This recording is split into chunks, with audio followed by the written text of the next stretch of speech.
Welcome to TCT Asia Pacific 2013 wrap-up interview. My name is Bill Fearon from Stanford, California, and I'm pleased to be accompanied by a really distinguished group of investigators and physicians.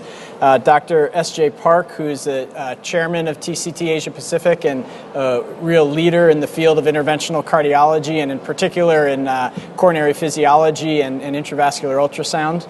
Dr. Akiko Maehara, from Columbia University, who has extensive experience with intravascular ultrasound. Dr. Soo-Jin Kang from Asan Medical Center, who also has published extensively in both intravascular ultrasound and fractional flow reserve. And my colleague, Dr. John Hodgson from the United States, who's been an experienced investigator both with intravascular ultrasound and coronary physiology for many years. I will spend a few minutes going through some slides, introducing some concepts and topics, and then we will spend the remainder of the time discussing these issues. So first of all, the goal of this discussion is to evaluate how we can implement FFR and IVUS in the cardiac cath lab, and whether or not Ivis MLA can replace FFR, and the integrated use of these technologies in real practice.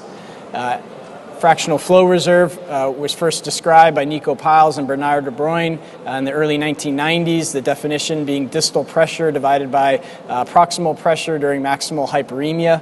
It's a lesion and vessel specific index that really tells us the ischemic potential of a coronary stenosis. If the FFR value is below 0.75, we can feel confident that significant ischemia is present and the lesion warrants revascularization. If it's above 0.80, we can feel confident that there is not significant ischemia present and it's safe to defer and treat medically. There is a little bit of a gray zone between 0.75 and 0.80 where we use our clinical judgment upon deciding whether or not to intervene. One of the landmark trials, the DEFER study, showed that it is safe if the FFR is above the ischemic threshold, in this case 0.75. Medical therapy does just as well, if not better, than stenting in patients with intermediate lesions and single vessel disease. In patients with multivessel disease, the FAME-1 trial compared using FFR to guide the decision regarding PCI with the traditional angiographic guidance, and showed a significant reduction in major adverse events as well as death and MI at 1 year in patients who had FFR guidance. And now most recently the FAME-2 study was published, and this looked at PCI alone versus medical therapy in patients with stable coronary disease, could be single or multivessel disease. And what is shown here is that there was a dramatic reduction in urgent revascularization in the patients treated with FFR-guided PCI. The difference between FAME-2 and previous studies in stable patients was that FFR was measured first, and only patients with significant ischemia based on FFR were enrolled. Now, there have been a number of studies, this one published by Dr. Kang, looking at whether or not intravascular ultrasound, and in particular the minimum lumen area, can provide information about the ischemic potential of moderate stenoses. But what we have seen pretty consistently, as was shown here, is that the accuracy is not sufficient to allow us to use IVUS in this setting. And one of the reasons is that there are an extensive number of cutoff values that are proposed, which makes it difficult to know which value is the appropriate one to use. And in addition, it varies based on the patient specifics, such as their gender, their age, the lesion location, reference diameter, and so forth. And so with that background, I'd like to discuss a little bit about FFR and IVUS and our implementation in the cath lab. And we'll start off, I'll ask Dr. Park to make the first comments regarding FFR and physiologic assessment. And SJ, what are your thoughts about physiologic assessment in the cath lab? Is it essential? Right. As we discussed about, there are lots of mismatch concerns, visual estimation and the functional clinical stenosis. And actually, its incidence-wise, frequency-wise is more than 50 to 70%, and is really a high frequency rather than we expected. And so the reason why in the treat or not treat concern decision making, so the FFR, I think it's the only index to define the clinical ischemia in the case of without evidence of any ischemic. Yeah, I think we all agree on that. That now there's been a lot of exuberance about FFR, and of course every technique has some pitfalls and some issues with it. And I wonder, John, if maybe you could talk about which patients should we be using FFR in, and which patients shouldn't we, and what are some of the pitfalls that we need to be aware of? Well, first, I think it's important that people realize that performing FFR is actually quite simple. It's incredibly reproducible, very reliable, and the only issues that one needs to attend to are ensuring that you've given maximal hyperemia, adequate hyperemia, and then ensuring that you do not have obstruction of inflow of the vessel, for example, the guide catheter becoming deep-seated or something into the vessel. In the absence of those two things, giving sufficient hyperemia and not obstructing inflow with the guiding catheter, it's very, very reliable. And so the average interventionalist can easily do this and should have no qualms about implementing it whenever there is any question at all about the significance of a particular lesion. Which patient subset do you think benefit most from FFR measurement, and in which patients should we probably avoid it or don't necessarily need it? Well, I think the one clear example where it is not necessary for the culprit lesion would be in acute myocardial infarctions. Clearly there in a totally occluded thrombotic vessel that needs treatment. However, that said, even in those settings, we use FFR to investigate non-culprit lesions to determine whether the patient may need to come back for a later intervention for one of those vessels.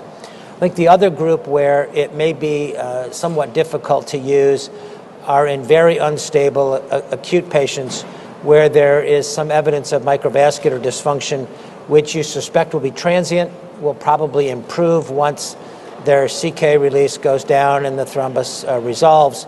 And in those patients, again, if they have a strong clinical situation and an appropriate lesion, we would go ahead and stent those patients as well.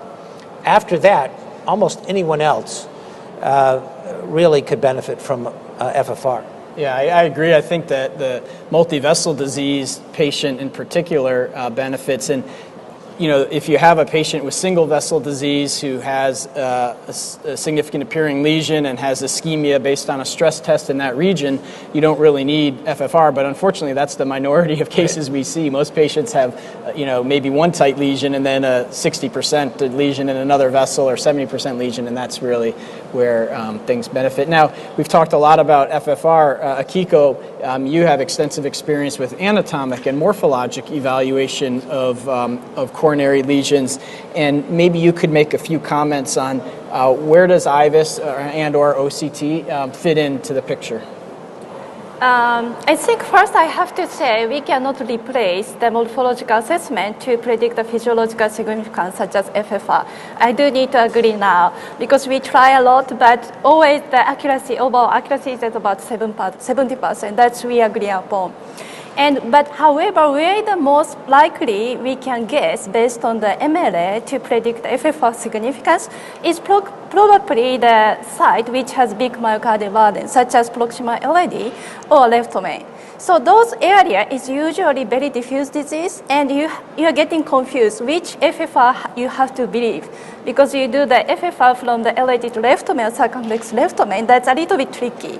So those segments which should be more reliable, and then probably Ivis is helpful to give you more information to decide to treat or not.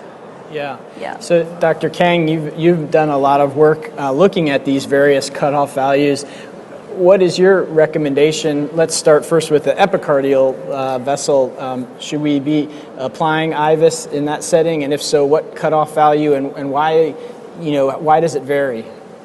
Yeah, since the 4.0 square millimeter was suggested, then there are more recent studies evaluating the optimal MLA threshold to predict FFR, and they ranged from 2.0 to 3.1 square millimeter.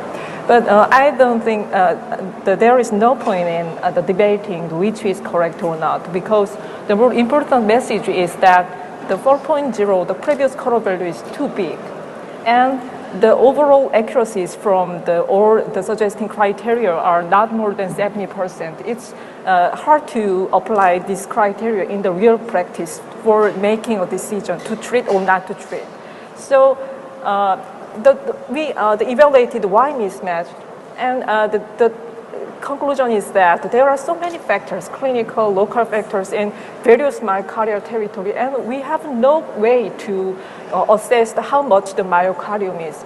So that's the problem. So I clearly think that there is no way to do morphological predictor to predict the functional significance. But in isolated left main disease, it's a little bit different. The accuracy of the 4.8 square millimeter is around 86%. So it may be acceptable, the accuracy, I think. However, the problem is that the 90% are true bifurcation lesions, and such a complex the bifurcation lesions cannot be predicted by single left main cutoff value. So, however, even in the true bifurcation lesion, FFR still works. Even we can treat the lesions as complex, just complex. So, the conclusion is the FFR is not placed by the MLA single value. Yeah. So let's talk a little bit about the left main, because that's such an interesting lesion subset. We're even in the United States now starting to try to catch up to South Korea and do more left main stenting. And so I think clearly the assessment of these lesions is critical. And maybe we can talk a little bit about first Ivis in the left main and what the pros and cons are. And there are certainly some pitfalls. Akiko, maybe you could talk about some of the work you've done looking at pullback in the left main from the LAD versus circumflex and the difference in the MLA and that sort of thing. Sure. In terms of the left main, first we have to consider that bifurcation lesion and ostial lesion is a little bit separate. They are so different morphology. The way the bifurcation is diffuse, more than 90% of the left main bifurcation disease is really diffuse from the LAD to left main, that we know. And in terms of the ostium, it's relatively negatively modeling, and focal, that's clearly different. But important thing of the pitfall of the Ivis evaluation for the left main is if you do the pullback from the LAD to left main or circumflex to left main, because of the angle of the Ivis is usually a little bit oblique because the left main is huge. So we can see about quarter of the patient has at least 1 square millimeter difference in terms of the MLA if you do that either way. So if you do left main Ivis and then you see something too big, more than you expect, you should consider another vessel to confirm that it's really correct answer or not. So yeah, that's one. Yeah. Yeah, so I think one of the issues with FFR in the left main has been this concern about downstream disease and its impact on the FFR. And certainly if you have a tight LAD lesion and you're in an intermediate left main lesion and you place your pressure wire in the distal LAD, it's going to be difficult sometimes to distinguish whether the LAD lesion is causing the problem or the left main. And so you could argue, well, let's put it in the non-diseased circumflex, but the problem with that is that the flow across the left main will be affected by the downstream branches. So the LAD disease will decrease flow across the left main into the circumflex. And so your FFR could theoretically be elevated some compared to if that LAD lesion weren't there. And Of course, the challenge is, unless you're committed to stenting the left main up front, you would need to stent the LAD first and then remeasure FFR. So we've looked at this a little bit in an in vitro model as well as an animal model, and it does appear that, particularly if it's a proximal LAD lesion and a very tight one, where the FFR down the LAD, combination of left main and LAD, is less than, say, 0.5, 0.6, then you start to see an effect. If it's not that severe, you usually don't see an effect. And the amount you'll see is that the FFR in the non-disease circumflex may be 0.86 to start with, and then after you remove the LAD lesion, if it's a very tight one, it goes down to 0.82 or 0.81. So it is something that we have to take into account. Maybe Dr. Park, you obviously are a world leader in treating left main disease percutaneously.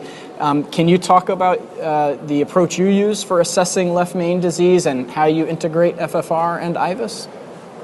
Yes, FFR concern, especially for the ostial shaft, isolate ostial shaft lesions, actually, I think FFR is a really crucial concern. The reason why there are many variability to come from the true, define the functional significance of stenosis even by IVUS. Angiographically is one of the practical values, like almost 50%. We cannot believe our visual estimations, so ostial shaft region. And so for both regions, FFR is crucial to treat or not treat, decision making.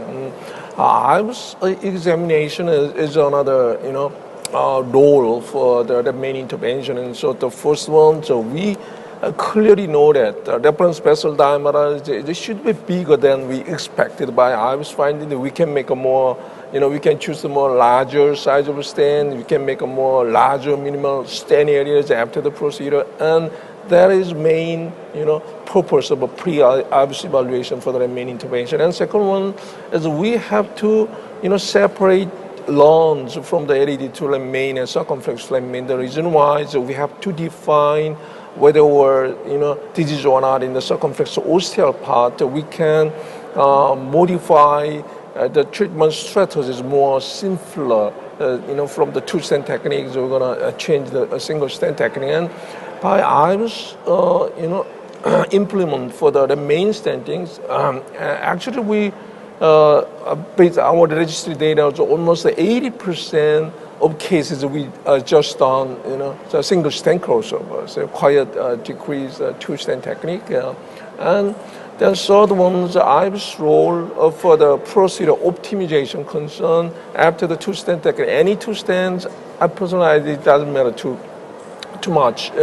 Two stent and the most important predictor for influence the long-term outcomes, the stent cross-sectional area in each vessel after the stent. So we're going to make some rule. Dr. Kang already published that data as 5, 6, 7, 8 in each minimal stent area can make a good clinical outcome. That is a little bit separate.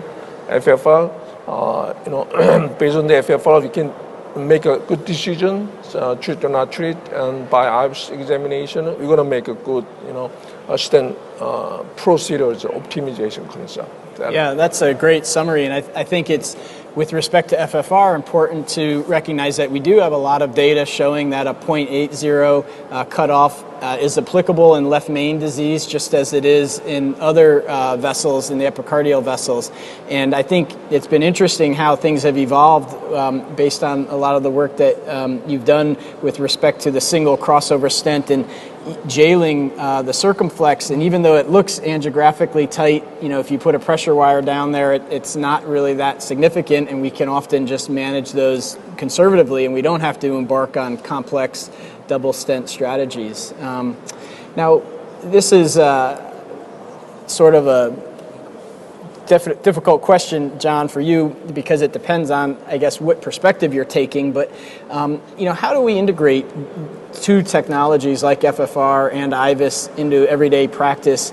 Maybe you can talk from the U.S. perspective, and then we can hear about how to do it from the Asian perspective. But what do you think? Should we be doing both of these in every patient, or what's the rationale that we should apply these techniques? It's a great question, Bill. Before I answer that, let me just say we've talked a lot about lower boundary cutoffs for Ivis and predicting physiologic significance. What is very clear, however, is the upper boundary. In other words, if you look at the Ivis cross-sectional area and it's larger than 7 in the left main or larger than 4, 4.5 in any other vessel, it will never be physiologically significant. So that's a very important thing to recognize, that regardless of what you think the lower cutoff is, we know that above a certain level, patients will be fine. So many times that's what the measurement is, and you can be confident to leave those lesions alone. That said, our approach is to use FFR to decide when to treat a lesion, and then we would almost always guide the actual treatment of the lesion by Ivis. So that means in some patients, they get both. And we don't hesitate to use both. I know in SJ's practice, Ivis 98%, mine's about 75%, but we do many times FFR to determine as well. So in the absence of an acute ST elevation MI, in the absence of a subtotal lesion with slow flow, all of the other lesions would typically get FFR. Your data is very convincing that if a lesion is not hemodynamically significant, we should leave it alone. There's at least 3 or 4 studies now that show the same thing. Treating a lesion that is not physiologically significant is actually bad for the patient. So we use very liberal FFR. And then when we do find a lesion that is significant, we would use the Ivis to guide it to optimize the stent expansion. Great. That's a nice summary, and I think maybe we'll let Dr. Park wrap up the interview session by explaining,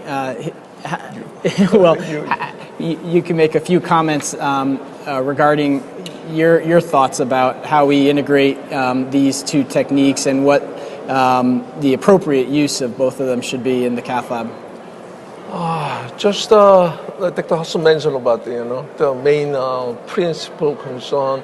I really think it's two different, supportive tool is very much complementary to treat or not treat decision and optimization. That is clear. Yeah. Right?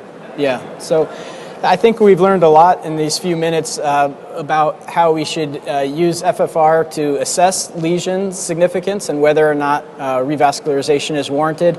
And then we can apply Ivis to optimize the result and make sure that we're,